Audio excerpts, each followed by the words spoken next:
এই জিন্দেগিটা আল্লাহ পাকের গোলামি করে শেষ করতে চাই। ওগো প্রাণের স্বামী, আপনি প্রত্যেকদিন এই যে অন্যায় করেন, মানুষের আত্মস্বার্থগুলো আত্মসাৎ করেন। ও প্রাণের স্বামী, আপনি কি জানেন যারা অর্থ সম্পদ আপনি আত্মসাৎ করেন, তারা কিন্তু আপনাকে প্রত্যেকদিন বদদোয়া করে? আওয়াজ দিয়ে বলেন ঠিক কিনা? ও মুসলমান,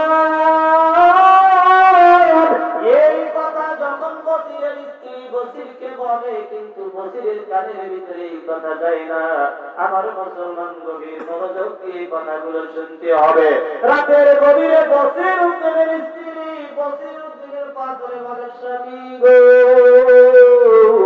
আমি স্ত্রী আপনাকে বলি, আপনি অন্যায় কাজগুলো ছেড়ে দেন, আমাদের এত টাকা পয়সার প্রয়োজন নাই। বসির দিন তার স্ত্রীকে একটা লাঠি দিয়ে ডাকাতি করার জন্য জঙ্গলে চলে যেতে হবে, কারণ হলো অনেক রাত্র হয়ে গেছে। ও বাজার, এই যে দুনিয়াতে আল্লাহ পাক আমাকে আপনাকে পাঠাইলেন, পাঠানোর পিছনে কারণ আছে না নাই? আর একটু আওয়াজে বলতে হবে, কারণ আছে না নাই? আল্লাহ পাক বলে, ওয়া মা খালাকুতুল জিন্না ওয়াল ইনসা ইল্লা লিয়াবুদুন।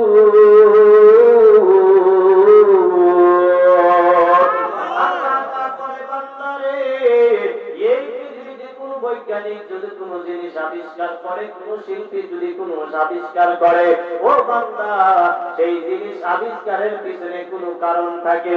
ও বান্দা, পৃথিবীর কোন বৈজ্ঞানিক কোন শিল্পী যদি কোন জিনিস আবিষ্কার করে, সেই জিনিস আবিষ্কার করার পিছনে যদি কোন কারণ থাকে, ও বান্দা, আমি এত যত্ন করে বান্দা তোমাকে তৈরি করলাম, তোমাকে সৃষ্টি করলাম, ও বান্দা, তার পিছনে অবশ্যই কারণ আছে না নাই? আল্লাহ পাক ডাকতে বলে, বান্দা শোন, আমি আল্লাহ পাক কিন্তু তোমাকে এমনি এমনি সৃষ্টি করে পৃথিবীতে পাঠাইলাম না রে বান্দা। ও বান্দা, আমি আল্লাহ পাক তোমাকে পৃথিবীতে পাঠাইলাম পিছনে একটাই কারণ। বান্দা, কারণটা হলো এই পৃথিবীতে বান্দা তুমি যাইবা, আমি আল্লাহর গোলামি তোমাকে করতে হইবে। কার গোলামি করব? আওয়াজ দিয়ে বলেন, কার গোলামি করতে হবে? আল্লাহ পাক বললেন, পৃথিবীতে দুইটা জাতি আমি আল্লাহ তৈরি করে পাঠাইলাম। এক নাম্বার জাতি হলো জিন জাতি, দুই নাম্বার জাতি হলো ইনসান অর্থাৎ মানুষ জাতি। এই দুইটা জাতির হাসরের ময়দানে হিসাব হইবে। আল্লাহ পাক বলে, ওয়া খালাকুল জিন্না ওয়াল ইনসা ইল্লা লিয়াবুদুন। এই দুইটা জাতিকে একমাত্র শুধুমাত্র কেবলমাত্র আমি আল্লাহ পাকের গোলামি করার জন্য পাঠাইলাম। ও মুসলমান, আল্লাহ পাক আমাকে আপনাকে পাঠাইলেন তার গোলামি করার জন্য, তার দাসত্বপালন করার জন্য। কিন্তু আমি আপনি আজকে দুনিয়ার মায়ায় পড়ে আজকে আল্লাহর গোলামি ভুলে গেছি। আওয়াজ দিয়ে বলেন ঠিক কিনা? আল্লাহ পাক বলে, বান্দা, এই যে দুনিয়ার মায়ায় পড়ে বান্দা তুমি আমি আল্লাহকে ভুলে গেলা, বান্দা, আমি আল্লাহর কোনো ক্ষতি হবে না। ও বান্দা, তুমি যদি আমি আল্লাহর গোলামি না করো, বান্দা, আমি আল্লাহর কিন্তু কোনো লস হবে না। কিন্তু বান্দা, তোমাকে মনে রাখতে হবে, আমি আল্লাহর কাছে বান্দা তুমি ছিলা, দুনিয়াতে কিছুদিন অবস্থান করার পরে বান্দা আবার কিন্তু আমি আল্লাহর কাছে তোমাকে আসতে হবে। ও বান্দা, দুনিয়ায় যদি আমি আল্লাহর গোলামি ইবাদত বন্দেগী করতে পারো রে বান্দা, তাহলে আমি আল্লাহ কথা দিলাম, ওই কবরে যখন তোমার কেউ থাকবে না, ওই কবরে আমি আল্লাহ বান্দা তোমার সঙ্গী হয়ে যাইব। তাহলে বলেন, আল্লাহর গোলামি করার প্রয়োজন আছে না নাই? আর একটু আওয়াজ দিয়ে বলেন, আল্লাহর গোলামি করার প্রয়োজন আছে না নাই? আল্লাহ পাকের গোলামি আমি আপনি যদি করতে পারি, তাহলে আমাদের কোনো ভয় থাকবে না, কোনো চিন্তা থাকবে না। শর্ত হলো একটা, গোলামি করতে হবে আল্লাহর। কার গোলামি? আওয়াজ দিয়ে বলেন, কার গোলামি? ও মুসলমান, আল্লাহ পাক দুইটা গুণের কথা বলেছেন, মনে আছে? দুইটা গুণের কথা বলেছেন। এক নাম্বার গুণ হলো ঈমান আনতে হবে, দুই নাম্বার গুণ হলো তাকওয়া অর্জন করতে হবে। এই দুইটা গুণ যদি আমার আপনার ভিতরে থাকে, তাহলে আমার আপনার উপরে তিনটা ভয় অলরেডি কায়েম হয়ে যাবে। কয়টা ভয়? আওয়াজ করে বলেন, কয়টা ভয়? এক নাম্বার ভয় হলো মরণের ভয়, দুই নাম্বার ভয় হলো কবরের ভয়, তিন নাম্বার ভয় হলো হাসরের ভয়।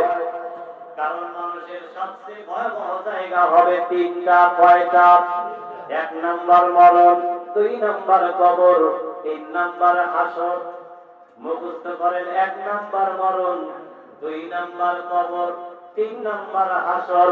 এই তিনটা জায়গায় যদি আমি আপনি সফল হইতে পারি, আল্লাহ পাক বলে বান্দারে, এই তিনটা জায়গায় যদি তুমি সফল হইতে পারো বান্দা, তোমার কোনো চিন্তা নাই, তোমার কোনো ভাবনা নাই। এই তিনটা জায়গায় সফল হইলে বান্দা, তোমাকে আমি আল্লাহ পাক জান্নাত দিয়ে দেব। আমরা আল্লাহর জান্নাতে যাইতে চাই কি চাই না? কারা কারা চাই দুহাত তুলে দেখাই। নারায়ে তাকবীর, নারায়ে তাকবীর। আল কোরআনের আলোক, আল হাদিসের আলোক। নারায়ে তাকবীর। আপনারা তাহলে ভয় থাকতে হবে কয়টা? কয়টা? এই তিনটা ভয় যদি আমার আপনার দিলের ভিতরে থেকে যায়, তাহলে মসজিদে আযান হবে, আমি আপনি কখনো ঘুমাইতে পারবো? এই তিনটা ভয় যদি আমার আপনার কলিজার ভিতরে থাকে, তাহলে জীবন দিতে চাই, জীবন দিলে দিন চলে যাক, জীবন যদি যায় যাক, কিন্তু এই মুখ দিয়ে মিথ্যা কথা বের। এই তিনটা ভয় যদি আমার আপনার কলিজার ভিতরে থাকে, তাহলে সুদ, ঘুষ, দুর্নীতি আমার আপনার দ্বারা হওয়া সম্ভব। আমার মুসলমান ভাইরা, আল্লাহ পাক বললেন দুইটা গুণ বান্দা তোমার যদি থাকে, দুইটা গুণ যদি তোমার থাকে, তাহলে তিনটা ভয় তোমার কলিজার ভিতরে কায়েম হয়ে যাবে। দুইটা গুণের ভিতরে সর্বপ্রথম গুণ হলো বান্দা, তোমাকে ঈমান আনা লাগবে। কি আনা লাগবে? আমার মুসলমান ভাইরা, গভীর মনোযোগ দিয়ে কথাগুলো বুঝতে হবে। যেহেতু ওলির দরবারে আজকে মাহফিল, বসির উদ্দিন নামে একজন বান্দা ছিল, আপনারা নাম শুনেছেন কি? যার নাম পরবর্তীতে হয়ে গেল নিজামুদ্দিন আউলিয়া। নাম শুনেছেন? এই বসির উদ্দিন ছিলেন একজন ডাকাত, যার কাজ ছিল মানুষের অর্থ সম্পদ আত্মসাৎ করে নিজের পরিবার পরিজন চালানো। এই কাজটা ছিল বসির উদ্দিনের। তিনি মানুষকে ডাকাত দিতেন, মানুষের সম্পদ গুলো হরণ করতেন, রাতের গভীরে মানুষদেরকে চিন্তাই করতেন।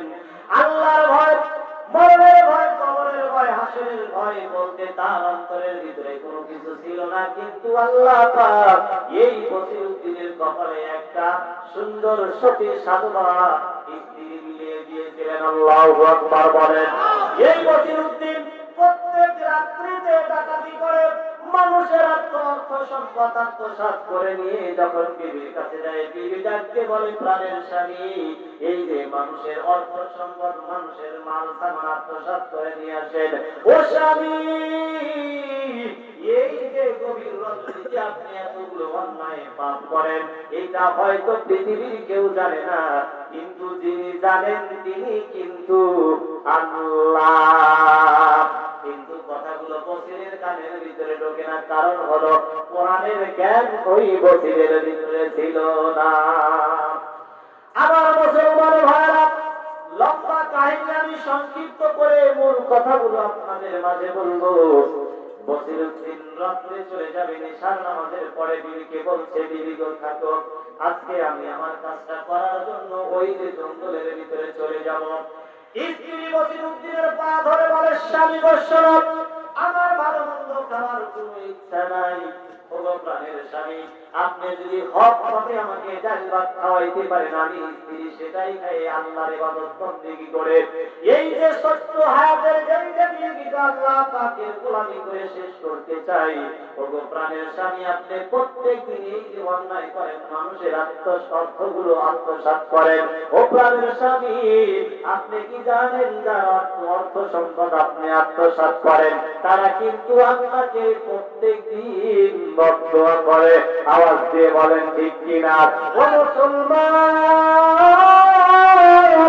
এই কথা যখন বসিরের স্ত্রী বসিরকে বলে, কিন্তু বসিরের কানের ভিতরে এই কথা যায় না।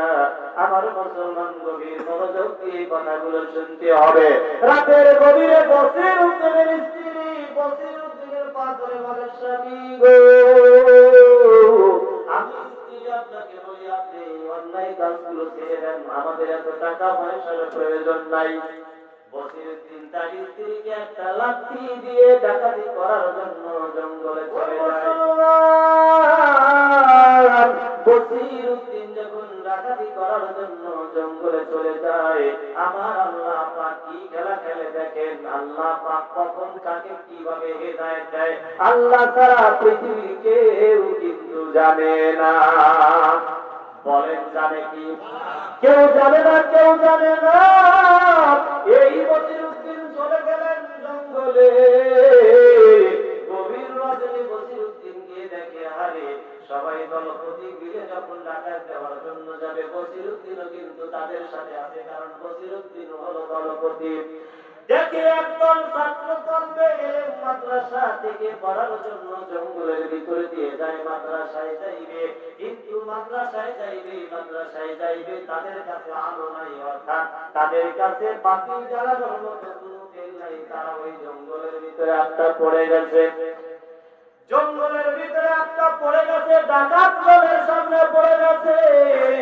এইবার বসিরউদ্দিনের দলপতি সহ ওই ডাকাত দল যখন ছাত্রদেরকে ধরেছে, বলছে তোমাদের কাছে কি আছে বের করো, কারণ আমাদের কাজ হলো তোমাদেরকে আত্মসাৎ করব, তোমাদের মাল সামান যা আছে এইগুলো আমরা ভর্তি করে নিয়ে যাব। ছাত্ররা বলল, আপনারা কারা? আপনাদেরকে আমি চিনি না, কিন্তু আমরা হলাম মাদ্রাসার ছাত্র, আমাদের কাছে আপনাদের দেওয়ার মতো কিছুই নাই। কিন্তু টাকার দল ভালো কথা তো তারা শুনল না। তারা তাদেরকে সার্চ করলো, তাদেরকে তল্লাশি করলো। তল্লাশি করতে গিয়ে দেখে ছাত্রদের কাছে কিছুই নাই। কিন্তু তাদের কাছে একটা জিনিস আছে, সেটা হলো আল্লাহ পাকের কোরআন। আওয়াজ করে কি বলা যাবে না মারহাবা? আরো একটু আওয়াজ করে বলা যাবে কিনা মারহাবা? প্রত্যেকটা ছাত্রকে সার্চ করে তল্লাশি করে, টাকা পায় না, পয়সা পায় না, শুধু পায় আল্লাহ পাকের কোরআন। তাদেরকে সার্চ করা হয়ে গেল, বসিরউদ্দিনের নজর চলে গেল একটু দূরে, দেখে ওখান থেকে কান্নার আওয়াজ ভেসে আসে। মারহাবা বলেন। বসিরউদ্দিন চলে গেল ওই কান্নার আওয়াজের কাছে। কান্নার আওয়াজের কাছে গিয়ে দেখে ছোট্ট একটা যুবক শুধু কান্না করে, ও মা, আজকে আমার বাবাও নাই, মাও নাই, আজকে আমার পড়ার সাথীগুলো তারা মাদ্রাসায় পড়ে, মাদ্রাসায় হুজুরের কাছে তারা সবক দেয়, কোরআনের আয়াতগুলো তারা দেখে দেখে পড়ে। আজকে যদি আমার মা থাকতো, বাবা থাকতো, আজকে আমাকে তেল কিনে দিত, এই তেল দিয়ে আমি বাতি জ্বালায়া কোরআনের অক্ষরগুলো দেখে দেখে হুজুরের কাছে পড়া দিতাম। ও মুসলমান, এই কথাগুলো বলে আর বাচ্চাটা কান্দে। বসিরউদ্দিনের বিবেকের ভিতরে দাঁড়ানো, আরে ছোট্ট বাচ্চা তেলের অভাবে কোরআনুল কারীম পড়তে পারে না। বাচ্চা ডাক দিয়ে বলে, ও দরদের আল্লাহ, ছোট্ট বয়সে আমার বাবাকেও নিয়ে নিলাম, আমার মাও দুনিয়া থেকে চলে গেল, ও আল্লাহ, আমি তো জেলুয়াতে মামাকে কে তেল কিনে দিলে, কি আমাকে পড়ার ব্যবস্থা করে দিবে? আমার বন্ধুগুলো মাদ্রাসায় যায়, তারা সুন্দর করে বাতি জ্বালায়া পবিত্র কোরআনুল কারীমের সবক আমাদের হুজুরের কাছে দেয়, কিন্তু আমার বাবাও নাই মাও নাই, আমাকে তেল কিনে দেওয়ার মতো এই দুনিয়ায় কি কোনো মানুষ নাই? ও মুসলমান, বসির উদ্দিনের বেডের ভিতরে না দিয়ে দিল। বসির উদ্দিন ভাবলো, আহারে সারাটা জীবন তো শুধু মানুষের অর্থ সম্পদ লুট করলাম, সারাটা জীবন মানুষের টাকা পয়সা আত্মসাৎ করলাম। এইবার ছোট্ট শিশুটাকে বলছে, ও ছোট্ট শিশু, ও আল্লাহর বান্দা শোনো, আমি হলাম ঢাকার দলপতি বসির উদ্দিন, আমি যদি তোমাকে তেল কিনে দেই, বলো বলো তুমি তেল নিবা কিনা? এইবার ছোট্ট যুবক বলছে, তুমি কে? তোমাকে তো আমি চিনি না, তুমি কেন আমাকে তেল কিনে দিবা? তোমার তোমার টাকায় তেল দিয়ে আমি কোরআনুল কারীম তো পড়বো না। কারণ হলো তুমি হয়েছো ডাকাত। তুমি কি হয়েছো? লা ইলাহা